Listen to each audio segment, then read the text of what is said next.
哦，还是很久。真的有够辛苦的。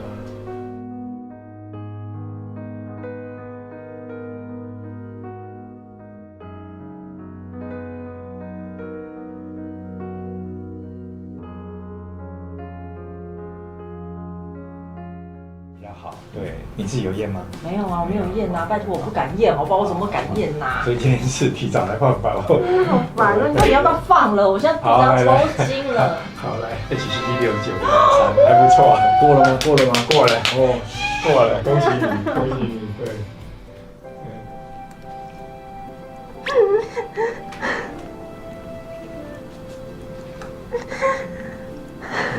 来来，你喝个水，你喝个水呢？你喝个水，喝个水。努力很久哦。69.53是蛮好的吧？对，在我们这边如果有500以上哈，通常结局都很好。我跟你用这个说明会比较清楚的。高兴1天就好，还有2关要过，哇哩嘞！对，没错。后面还有第2关就是心跳，要看心跳，大概7周的时候会请你来看心跳。7周。啊，有心跳才算正常。第3关就是要看染色体，要染色体正常才可以啊，因为你这个是做那个3代 plus， 所以胚胎已经先鉴定过了，确定染色体正常的。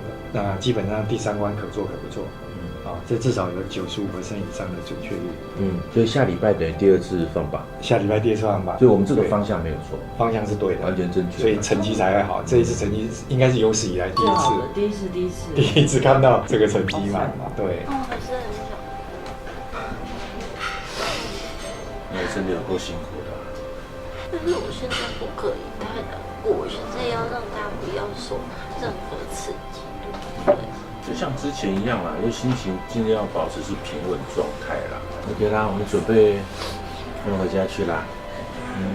至少今天有个好事情啊。今天很紧张，今天真的要来听小孩心跳了，好紧张哦。瞄到他在跳真的假的？真的啊。中间那个圆圆吗？中间那个那个就是天狼。好像小精灵哦。小精灵在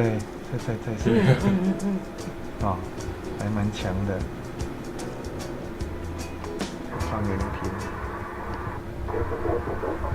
耶！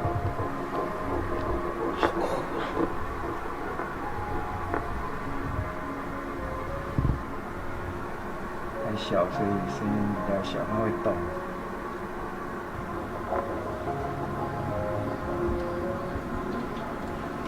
有听到吗？有哎。还很小声，因为才刚出现。